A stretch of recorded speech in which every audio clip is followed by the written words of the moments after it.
지난주에 우리는 예수님을 죽이려고 하는 유대인들로 인해서 예수님께서 유대로 가지 못하시고 갈릴리에 머무르셨던 것을 봤습니다.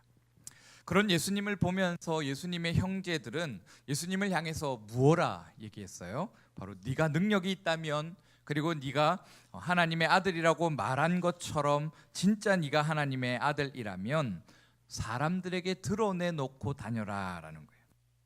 그러면서 네가 왜 그렇게 못하느냐라는 거예요. 그 말은 네가 하나님의 아들이 아니지 않냐라는 거죠. 그 말을 하면서 예수님의 형제들은 예수님을 조롱했습니다. 그리고 예수님을 향해서 비난했어요. 그리고 이 말을 들은 예수님은 아직 자신의 때가 이르지 아니했다 말씀하시면서 명절에 예루살렘으로 올라가지 않을 것이라고 말씀하셨어요. 그리고 실제로 예수님께서 갈릴리에 그대로 계셨던 것을 우리는 봤습니다.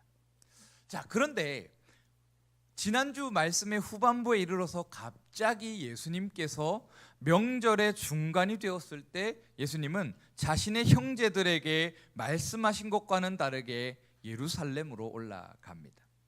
그리고 그곳에서 예수님은 예루살렘 성전에서 가르치셨어요. 이 모습은 모순되는 행동이 아니냐라는 거예요. 그런데 이런 모순되는 행동을 통해서 예수님께서는 자신이 모세로 오셨음을 확실히 하셨다라는 거죠. 자, 그러자 이 모습을 본 유대인들의 반응은 두 가지였습니다. 먼저는 저 사람은 좋은 사람이다, 곧 말과 행동이 일치하는 사람이다 라는 반응이었고, 다른 하나는 저 사람은 무리를 미혹하는 사람, 곧 자신의 말과 행동이 다른 거짓 선지자다라는 말이었어요.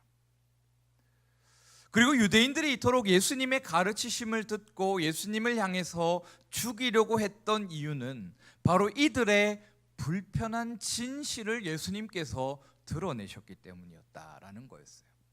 어쩌면 이들은 모세를 기다렸지만 기다리지 않았다라는 거죠.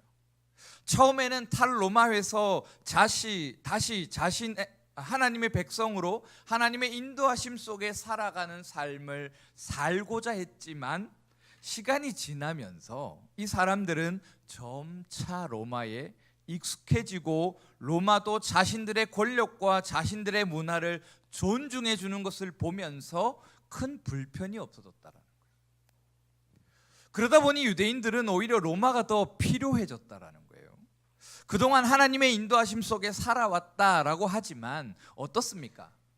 여러분들이 문제가 있을 때 하나님 도와주세요 기도하면 바로 즉각적으로 무언가가 떨어지던가요? 그렇지 않죠. 어떤 유명한 목사님이 그런 말을 했어요. 하나님의 기도에 대한 응답을 보려면 데드라인을 가라 라고 얘기합니다. 죽음 직전까지 가야 하나님의 일하심을 볼 수 있다라고 말하는 것처럼 하나님을 믿고 하나님의 인도하심 속에 살아간다는 것은 쉬운 일이 아니라는 거예요.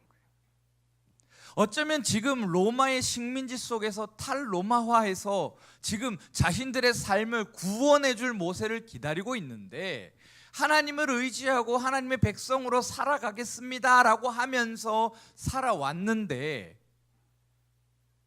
너무나도 로마가 익숙해지기 시작했더라고요.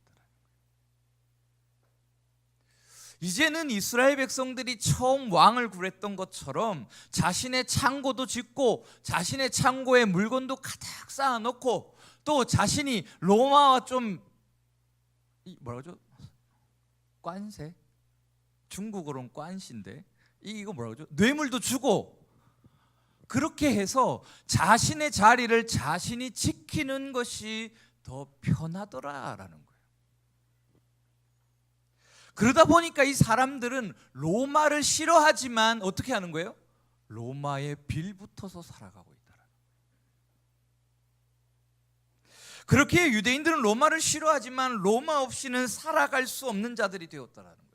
그런 사람들 앞에 예수님께서 나타나셔서 지금까지 계속해서 무엇을 보여주시냐면 내가 너희를 구원할 모세다라고 말씀하신다라는 거예요.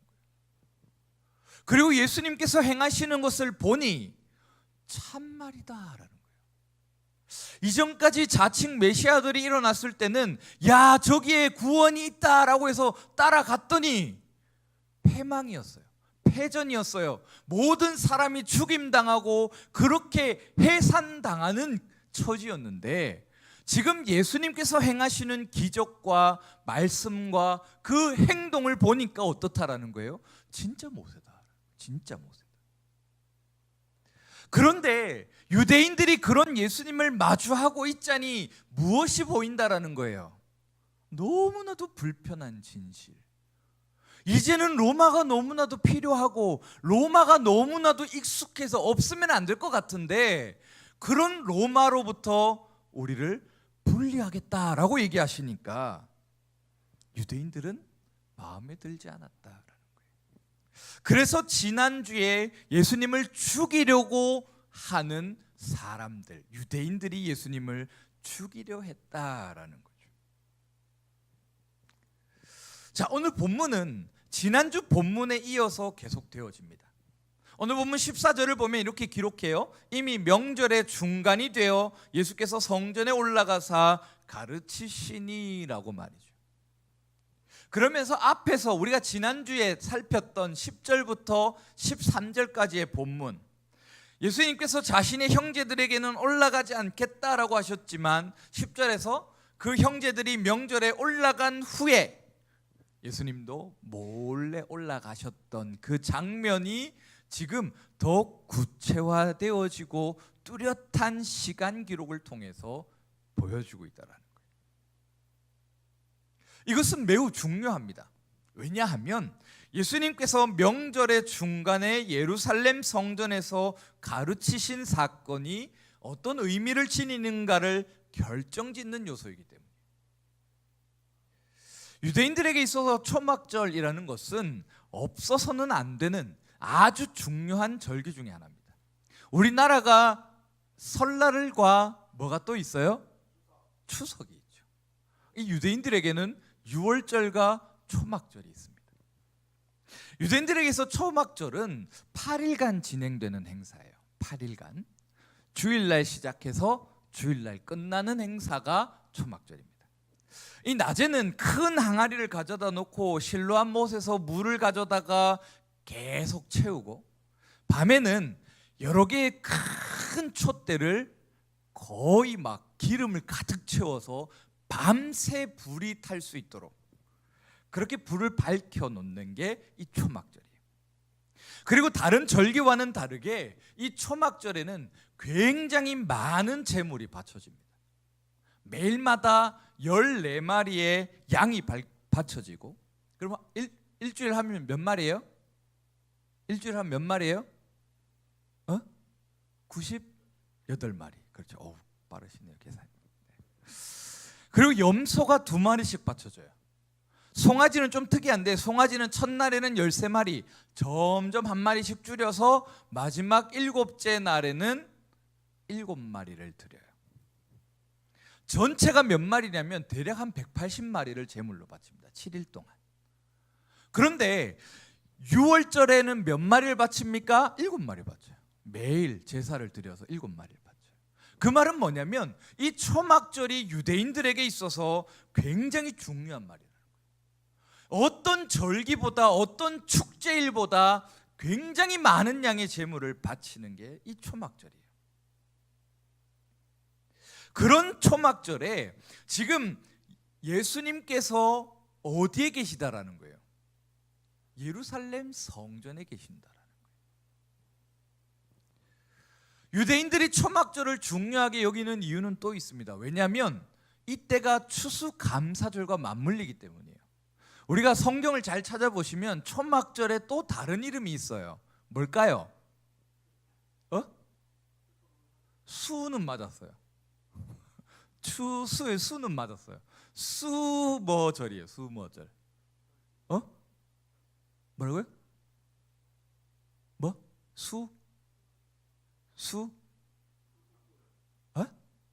수장절. 네. 수장절이에요. 수장절. 수장절은 뭐냐면 이스라엘 백성들이 봄부터 시작해서 농사를 지어서 모든 그 곡식이 익고 거두어 드리고 나서 하나님 앞에 감사의 제사를 드리는 때가 수장절입니다. 그러니까 지금 이 초막절이라는 건 어떤 의미를 가지냐면 이스라엘 백성들이 출애굽하면서 광야에서 하나님께서 먹이시고 구름 기둥과 불 기둥으로 인도하셨던 때를 기억하는 게 초막절이에요.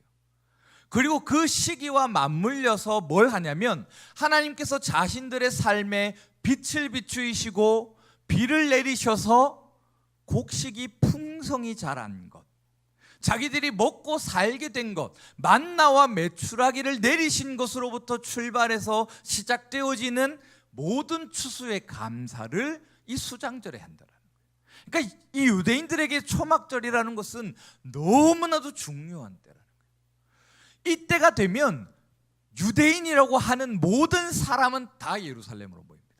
수십만 명이 모여들어요. 자, 그때가 지금 초막절이에요.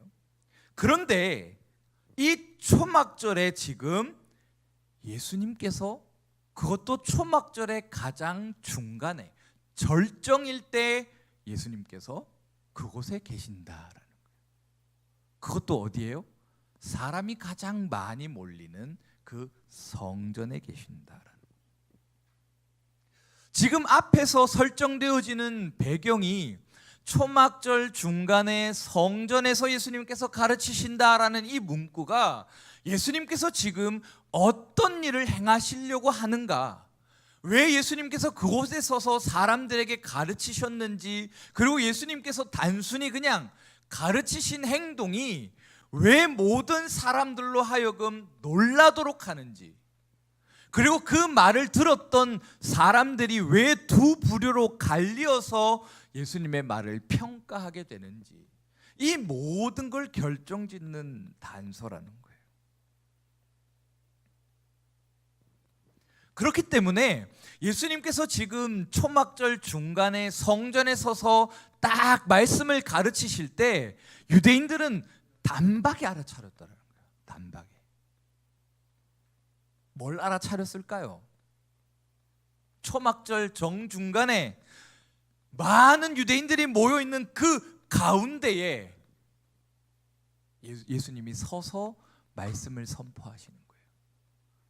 그럼 유대인들은 보면서 뭘 느꼈을까요? 뭘 깨달았을까요? 아, 저 사람 말 잘하네. 야, 저 사람 똑똑한가 본데? 그걸 알았을까요? 아니라는 거예요. 유대인들은 예수님의 모습을 딱 보면서 성전 중간에 서서, 그것도 초막절 정 가운데에, 한 가운데에 말씀하시는 예수님을 보면서 저 사람이 뭐지? 저 사람이 지금 우리가 기다리는 하나님의 인도하심의 시작인가? 우리가 그토록 바라고 꿈꿔왔던 그 하나님의 임재의 모습인가라는 거예요. 이 사람들이 초막절을 기다리는 이유는 하나님께서 다시 자신들의 삶에 함께 하시기를 원하는 마음에서 기려요. 이게 초막절을 기억하고 기념하는 이유인데, 그 초막절에 예수님께서 서서 모든 사람들이 감탄할 만한 가르침을 주신다라는 것은 예수님께서 앞에서 계속 해왔던 내가 모세다라는 것을 모든 사람 앞에서 드러내시는 거예요. 이제는 대놓고 얘기하시는 거예요. 예수님의 형제들이 얘기했던 것처럼 예수님 대놓고 하세요. 왜 숨기면서 하십니까? 당신이 하나님의 아들이시오거든 드러내놓고 하세요라고 했던 그 말처럼 지금 드러내놓고 하고 있더라고요. 드러내놓고. 내가 모세다. 내가 너희를 구원할 모세다. 그리고 너희를 하나님의 나라로 인도하여 갈 여호수아다라는 것을 예수님이 지금 직접 보여주셨다라는 거예요. 그렇기 때문에 어떤 사람들은 예수님을 향해서 말하는 거예요. 그래, 저분이 행하신 것을 보니까 저분은 정말 하나님의 아들이십니다. 저분은 정말 우리를 구원하고도 남을 참 생명이셔요 라고 말한다면 누군가는 뭐라고 대답한다는 거예요? 아니, 저 사람은 거짓 선지자야. 저 사람은 우리를 미혹해서 분명 내 돈 뺏어가려고 할 거야. 내 자녀를 데려가 가다가 데려다가 말이 꼬이네요. 데려다가 죽음 가운데 내어줄 그런 헛된 사람이야라는 거예요. 이전에 자칭 메시아들이 일어나서 수많은 청년들을 동원해다가 그대로 로마에게 박살나서 다 죽었던 그때를 다시 일으키려고 하는 거야 라고 말한다.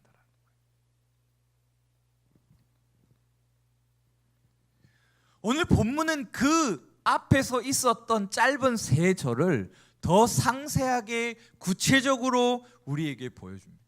그러면서 예수님께서 지금 무엇을 하고 계신지를 우리로 보게 하는 거예요. 15절에 보면 예수님께서 앞에서 얘기하셨던 그 말로부터 시작되어지는 유대인들의 두 반응을 더 세밀하게 묘사해 줍니다. 예수님의 가르침을 들었던 유대인들의 반응, 그러니까 앞에서 제시되었던 두 가지 반응을 우리를 다시 기억하게 하면서 예수님을 인정했던 사람들은 왜 예수님을 인정했는지, 그리고 반면에 예수님을 향해서 조롱하고 저주했던 사람들은 왜 예수님을 미혹하는 거짓 선지자다라고 말하게 되었는지를 보게 한다라는 거예요. 아, 그 당시 정황이 어땠는가라는 거예요.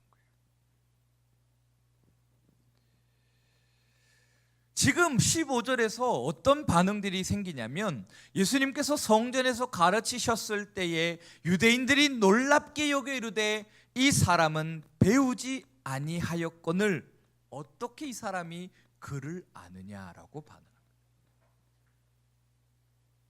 지금 이 반응은 앞에서 어떤 반응과 연결이 되어요?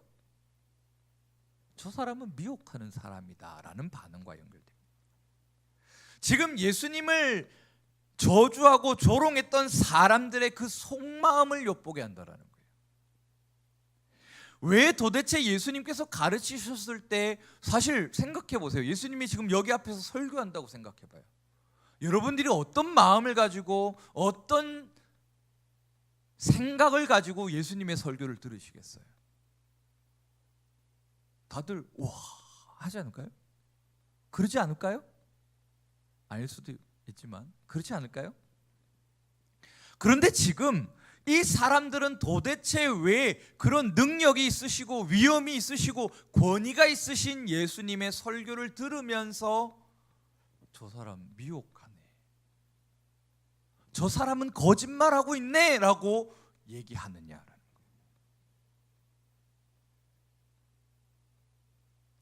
이들이 이렇게 얘기한 이유는 지금 이들의 속마음은 무엇이냐면, 아니 글도 못 배운 놈이, 학벌도 없는 놈이, 실력도 없는 놈이 행색도 추리하고 아무것도 없어 보이는 놈이 어떻게 저런 놀라운 가르침을 놓을 수 있느냐라는 거예요.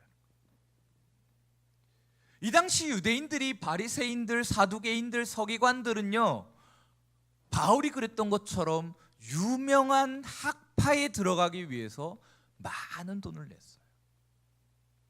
우리가 요즘 아이비리그 가려면 돈이 얼마나 들어요? 1년에 기본 몇 억이 듭니다. 아이비리그 나온 사람과 안 나온 사람이 있는데요, 갑자기 아무 고졸, 중졸, 초졸이라고 하죠. 초졸, 이런 사람이 갑자기 연설을 하기 시작하는데 아이비리그 사람보다 더 잘해요. 그랬을 때 이 아이비리그 사람이 심정이 어떻겠느냐는 거예요. 초졸이 굉장히 유명한 구글에 합격을 해서 취업을 하는데 아이비리그가 떨어진다라는 거예요. 어떨까요? 마음이 어떻겠어요? 좋을까요? 야, 그래 너 실력 있네, 굉장하네, 그래 인정해야지, 이럴까요? 속마음이 어떻겠습니까? 뭐지? 나 아이비리그인데? 쟤는 초졸이라는데? 뭐지? 그 마음이 들지 않을까요? 지금 유대인들이 예수님을 향해서 저 사람은 거짓말하는 사람이에요, 어떻게 저 사람이 글도 모르는데 내가 저 사람 부모도 알고 저 사람이 뭐 하는지도 알고 저 사람이 어떤 수준인지도 내가 아는데 어떻게 저 사람이 저기서 서서 얘기할 수 있냐는 거예요. 시기와 질투 가운데 예수님을 향해서 조롱하고 있는 거예요. 그렇게 예수님을 조롱하면서 예수님을 향해서 저주하는 그들을 향해서 예수님께서 16절에서 19절과 같이 대답하세요. 뭐라고 대답하세요? 내 것이 아니고 나를 보내신 이의 것이다 라고 말이죠. 그리고 나서 예수님께서는 사람이 하나님의 뜻을 행하려면 이 교훈이 하나님께로부터 왔는지 아니면 내가 스스로 말함인지 알 거다라고 얘기하세요. 알 거다. 스스로 말하는 자는 자기 영광만 구하지만 보내신 이의 영광을 구하는 자는 참되니 그 속에 불의가 없다. 모세가 너희에게 율법을 주지 아니하였느냐? 너희 중에 율법을 지키는 자가 없도다. 너희가 어찌하여 나를 죽이려 하느냐라고 말씀하세요. 예수님의 말씀을 요약하면 하나님으로부터 율법을 받았고 하나님으로부터 말씀을 받아서 집어 들고 읽는 자들은 반드시 한 가지를 알게 된다는 거예요.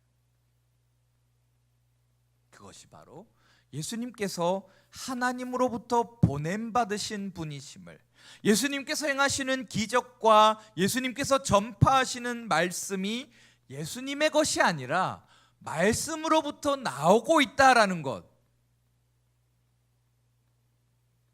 하나님께서 주신 모든 율법과 모든 말씀을 통해서 행해지고 있음을 알게 된다는 거예요. 자, 생각해 보세요. 예수님께서 오시기 이전에 유대인들은 먼저 율법을 받았습니다. 그렇죠?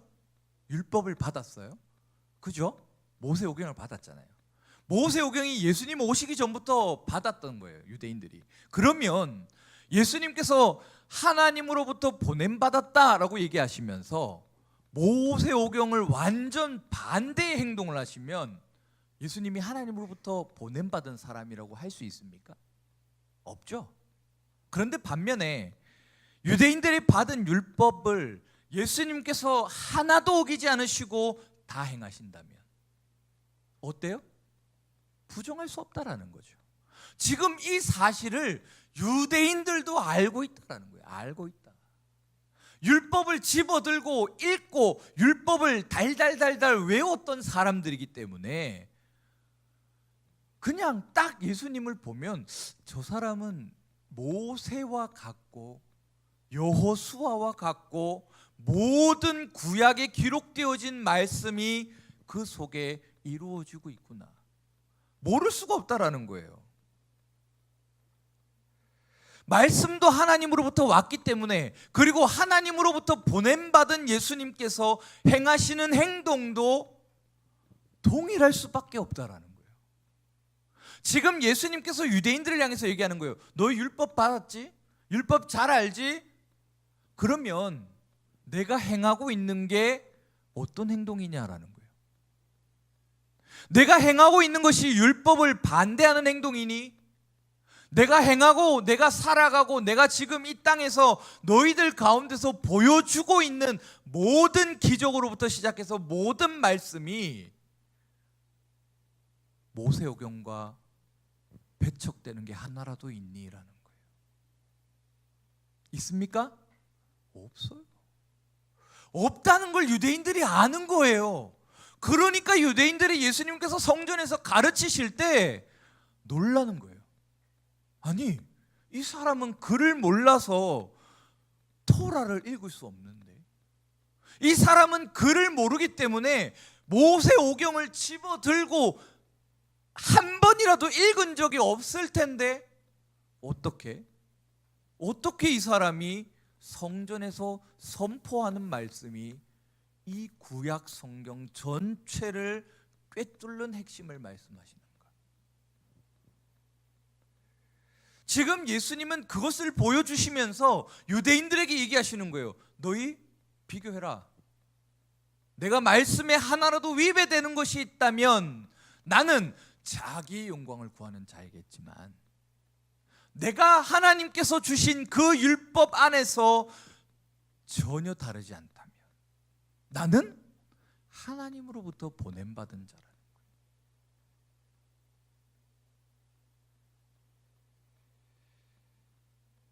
그런데 이 16절에서 19절은 유대인들에게 있어서는 굉장히 불편한 진실이라는 거예요.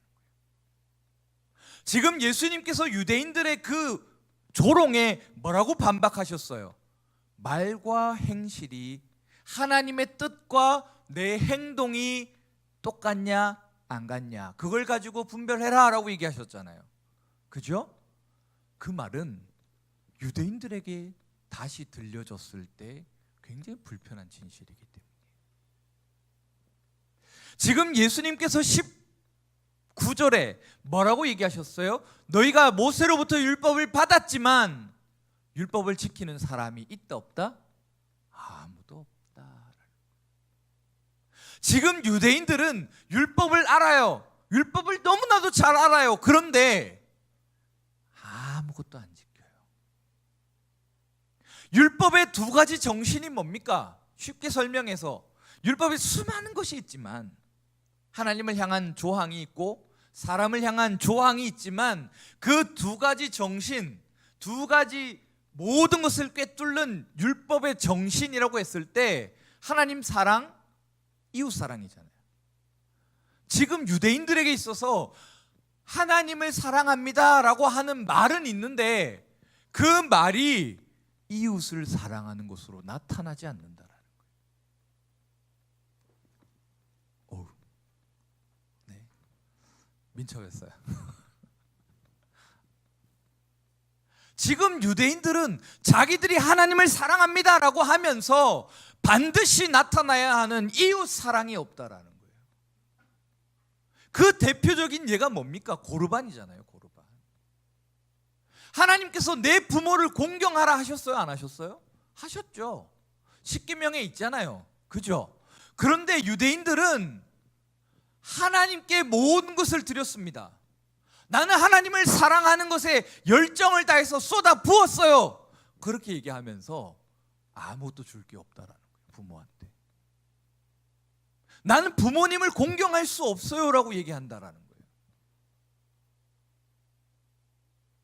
그리고 하나님을 사랑한다라고 하면서 율법 가지고 저 사람은 죄인이야, 저 사람은 버림받은 사람이야, 저 사람은 더러우니까 쫓아내버려. 그거 했던 사람이잖아요. 지금 예수님께서 내 행동과 율법을 비교해서 너희가 분석해라, 판단해라 라고 얘기하셨을 때 이 말은 반대로 유대인들에게 돌아왔을 때 너희가 정말 율법을 지키지 않는구나 라는 확인 사살로 다가온다는 거예요. 그 말은 뭡니까? 유대인들이 하나님의 뜻을 지키지 않는 사람들이에요. 유대인들이 이스라엘 백성을 미혹하고 거짓된 길로 인도하는 거짓 선지자라는 거예요. 그렇기 때문에 이들은 예수님의 말씀 때문에 반드시 하나를 증명해야 합니다. 뭐요? 자기가 하나님을 사랑하는 것과 동시에 사람을 사랑하고 있음을 증명해야 해요. 근데 할 수 있습니까? 없다라는 거예요. 그렇기 때문에 예수님께서 이것을 딱 지적하셨을 때 유대인들이 말하게 되는 20절의 말씀은 뭐냐는 거예요. 너 귀신 들렸네. 누가 너 죽인다 그러냐? 사실 이 20절의 말은 굉장히 무서운 소리라는 거예요. 무서운 소리. 왜겠어요? 전곡을 찔렸어요. 교수님이 앞에서 자, 과제 내세요 했는데 과제를 못 냈어요. 그리고 핑계를 대서 교수님 제가 몸이 안 좋아서. 근데 교수님이 그렇게 얘기하는 거예요. 하기 싫었나? 그럼 나가게. 그때 우리의 심정이 어떻습니까? 전곡을 찔렸잖아요. 그때 우리의 마음이 어때요? 너무 쓰라리죠. 너무 싫죠. 그런 내 모습도 못나서 싫은데 그 교수님이 더 싫어지잖아요. 그렇지 않아요? 교수님이라서 넘볼 수 없기 때문에 그럴 수 있죠. 친구라고 생각해봐요. 내 동생이라고 생각해봐요. 어떻게 되겠어요? 하경이가 하원 자매에게 언니 과제 했어? 아니 아직 안 했는데 내일 내야 되는데. 하경이 이렇게 얘기하는 거예요. 언니 똑바로 안 할 거면 학교 가지 마. 등록금 아까워. 그럼 어떤 마음이 어떻게 했어요? 요것 봐라. 죄송해요. 요것 봐라 하지 않을까요? 그게 우리의 속마음이지 않습니까? 지금 유대인들이 그렇게 건들린 거예요. 지금 예수님께서 유대인을 향해서 너가 그렇게 율법 좋아하는데 하나님 사랑한다고 하는데 너가 사람은 왜 사랑하지 않느냐? 너가 사람을 사랑하지 않는다면 하나님도 사랑하지 않는 거 아니냐라는 거예요.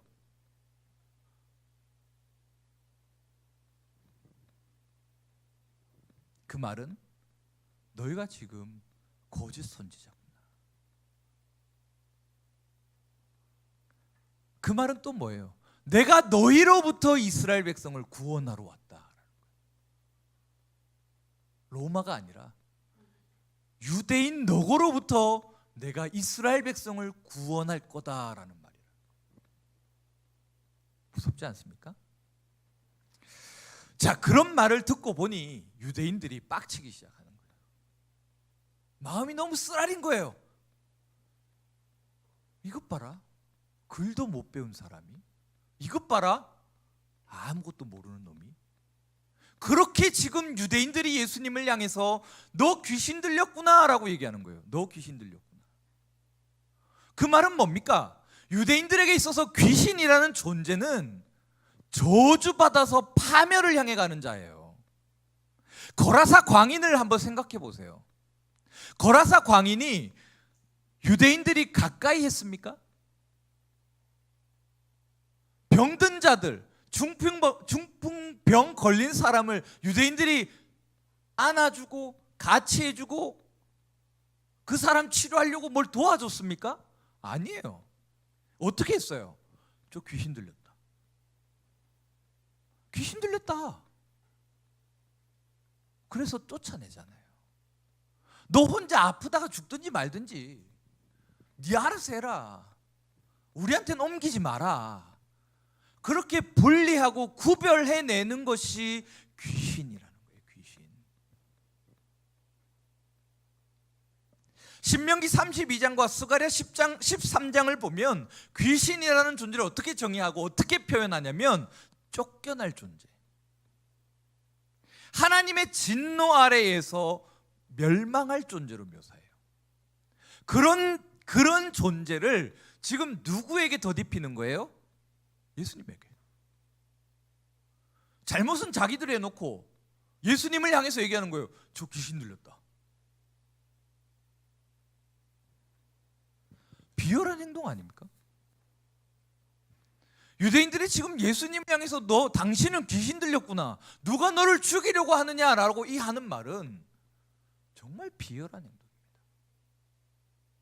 불편한 진실 앞에서 마주하고 불편한 진실을 마주한 채로 그것으로부터 회개를 하든지 돌이킴을 하든지 그렇게 해야 하는데 자신의 것을 숨기기 위해서 네가 귀신 들렸네 라고 더 씌우고 있다라는 거예요.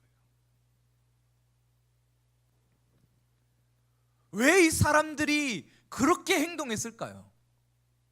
율법을 알고 말씀을 알고 하나님을 믿는다라고 한다면 하나님의 뜻이 드러났을 때 하나님의 뜻에 순종해야 하는 거 아닙니까?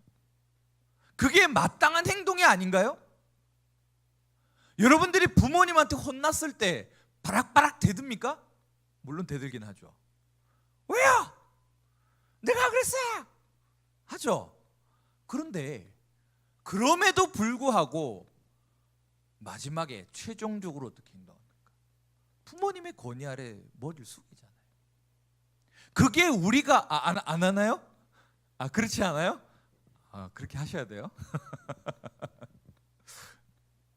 질서입니다. 하나님 세우신 질서니까. 말을 까먹었어요. 우리가 부모의 자녀이기 때문에 우리는 부모님을 넘어서지 못하잖아요. 부모님의 그늘 아래, 권위 아래 순종하게 되잖아요. 그게 마땅한 이치 아닌가요? 그죠? 그죠? 근데 지금 유대인들은 예수님을 제거하려 한다는 거예요. 내가 보기 싫은 거 자꾸 들춰 보여주니까, 내가 듣기 싫은 거 자꾸 얘기하니까 저 귀신 들린 거 어떻게 반응이 생겨요? 사람들이 갑자기 우르르 몰려가서 예수님을 잡아다가 성 밖으로 쫓아낼 걸 아니까 그걸 행하고 있는 거예요. 그렇게 자신들의 불편함을 가리기 위해서, 숨기기 위해서, 자신들이 거짓 선지자라는 것을 이 사람들에게 들키지 않기 위해서 유대인들은 예수님을 죽이려고 달려들 때 예수님은 21절에서 24절과 같이 말씀하세요. 뭘 얘기하세요? 할례. 너희가 하는데 왜 내가 하는 건 아니라고 하느냐라는 거예요. 오늘 설교의 제목이 뭡니까? 내로남불이에요. 내로남불이 뭐예요? 내가 하면 로마? 내가 하면 로망, 로맨스. 남이 하면 불륜입니다. 똑같은 행동을 하는데 내가 하느냐 남이 하느냐에 따라서 달라지는 것. 지금 예수님께서 21절에서 24절을 말씀하시는 것은 유대인들을 향해서 확인사살하시는 거예요. 자, 너고 안식일을 지키라 라는 십계명의 계명을 지키지, 그런데 왜 할례는 행하느냐라는 거예요. 사실 안식일을 거룩히 지켜야 된다, 아무것도 하지 않아야 된다라고 한다면 할례를 해서 되겠습니까? 안 되죠. 그렇지 않아요? 다른 날 할 수 있잖아요. 태어난 지 8일 만에 할례를 받으니까 8일 안에 하면 되니까 안식일을 안 겹쳐도 할 수 있잖아요. 그죠? 근데 유대인들은 안식일에 할례를 행하거든요. 행한단 말이에요. 근데 왜 예수님께서 행하시는 할례 그건 안 되느냐라는 거예요. 할례에 대해서 조금 더 설명을 해드리면, 할례는 뭐냐면 하나님께서 태어난 지 8일 만에 세상 사람이냐 하나님의 백성이냐를 가르는 기준이 할례입니다. 그 증표가 할례예요. 할례. 그러면 이게 어떤 의미냐면 하나님의 인도하심을 받는 백성이 된다 안 된다라는 거예요. 하나님으로부터 이 출애굽 과정을 설명하면 출애굽하고 난 후부터 하나님의 백성으로서 인도하심 속에 계속 살아왔던 그 삶을 얘가 살 거냐 말 거냐라는 거예요. 그게 할례예요. 그게 할례입니다. 그러니까 하나님이 함께 하시냐 안 하시냐가 할례를 통해서 하나님이 구분하겠다라고 말씀하신 게 할례예요. 구약의 할례예요. 그러면 예수님께서 지금 행하시는 행동, 이 한 가지 일이 뭘까요? 무슨 일일까요?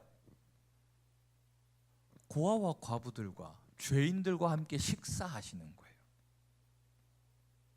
왜 이게 할례가 되냐면요, 자꾸 복잡해지는데, 왜 이게 할례냐면, 할례가 무엇이냐면 우리가 태어날 때 원죄를 가지고 태어납니다. 우린 다 성악설을 따라요. 날 때부터 악하다. 왜냐하면 아담이 인간의 대표로서 지은 죄가 아담의 피를 통해서 계속 이어지는 혈통을 통해서 우리에게 넘어오기 때문이에요. 우리가 가문이, 안동 김씨라는 가문이 피를 통해서 전해지는 것처럼 이 원죄라는 것은 피를 통해서 이어져 내려와요. 그러다 보니까 모든 사람이 다 태어나면서부터 죄인이에요. 이해되시죠? 죄인입니다. 그런데 8일 만에 할례를 행한다는 건 어떤 의미냐면 죄인이 하나님의 백성으로 들어간다라는 의미예요. 할례를 받음으로 인해서 하나님께서 내 백성으로 받아들여 주겠다라는 거예요. 구원이 이루어진다라는 거예요. 구약에서 다시 원래 하나님께서 처음 창조하셨던 사람의 모양으로 다시 회복되어진다라는 거예요. 할례가. 그것이 우리에게 오늘날 세례로 옵니다. 할례가 세례가 되는 거예요. 알겠죠? 아시겠죠? 그 세례를 받는다는 건 어떤 거예요? 하나님의 백성이 된다라는 것을 보여주는 거예요. 그런데 지금 예수님께서 행하시는 일이 뭐예요? 병든 자들을 고치시고 죄인들에게 죄 사함을 선포하시고 헐벗고 굶주린 자들과 함께 하시면서 그들을 먹이시고 입히시잖아요. 지금 예수님께서 자신의 사역 전체를 할례라고 말씀하시는 거예요. 나와 함께하는 사람들이 회복이 일어난다. 병든 자가 고침받는 사건, 죄 사함을 받는 그 놀라운 역사가 예수님께서 할례를 행하시고 있는 거예요. 할례를. 그렇기 때문에 유대인들이 안식일에 할례를 행할 수 있다면, 왜요? 하나님의 백성이 되어야 구원을 받잖아요. 그러니까 그곳에 긴박성을 두고 안식일에도 할례를 행한다면 예수님도 행할 수 있습니까? 없습니까? 행할 수 있는 거예요. 오히려 적극 권장하고 도와드려야 한다라는 거예요. 그리고 그걸 유대인들도 안다라는 거죠. 하지만 유대인들은 그게 싫은 거예요. 자신들은 많은 돈을 주고 유명한 학파에 들어가서 배우면서 권위를 가졌는데 예수님은 지금 아무 글도 모르고 저기 천한 동네에서 태어나서 빈민촌에서 태어나서 그렇게 아무도 알아주지 않는데 갑자기 어느 순간 나타나시더니 기적을 행하시잖아요. 그렇다고 사이비가 아니고 이단도 아니고 정말 하나님의 뜻이 다 이루어지잖아요. 그러니까 유대인들이 불편해지는 거예요. 마주하기 싫어지는 거예요.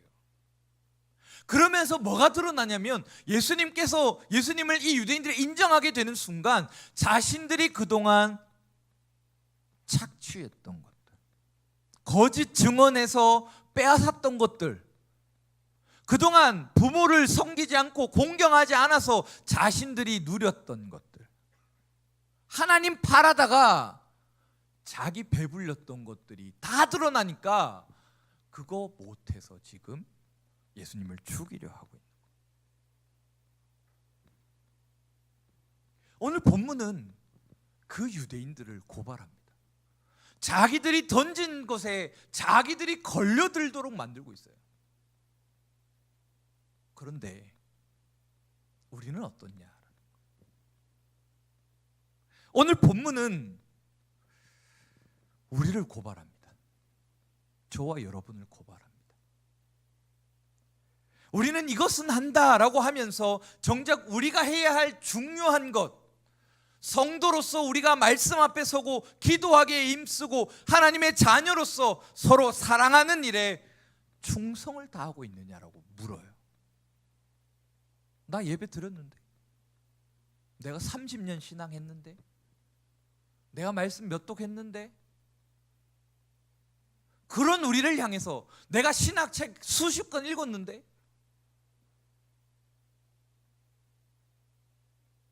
내가 유명한 신학교 나왔는데, 그런 우리를 향해서 고발한다라는 거예요. 그래서 너는 뭐?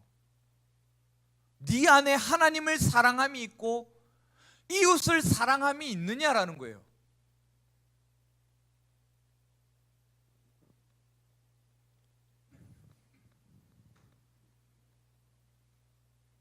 하나님과 나의 관계 속에서 하나님을 사랑하는 성도로서 하나님 앞에 얼마나 서고 있냐, 또 하나님 앞에 서는 자라면 반드시 하나님께서 우리를 향하여서 베푸신 사랑을 보고 경험하고 그것을 아는 자라면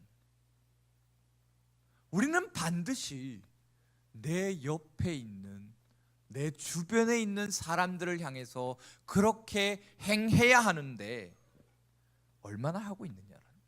얼마나 고군분투하고 있느냐.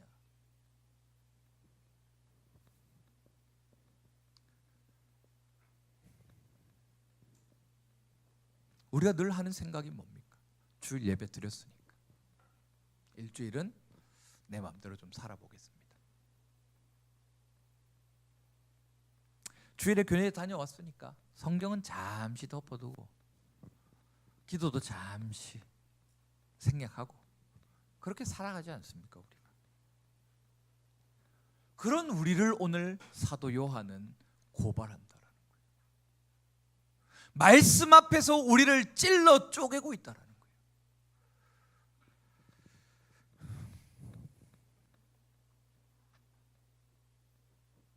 이 시간 하나님을 사랑하시는 만큼 내 옆에 있는 내 가족, 내 친구, 내 형제 자매, 내 공동체를 사랑할 수 있는 그런 균형이 있는 여러분들이 되시기를 소원합니다.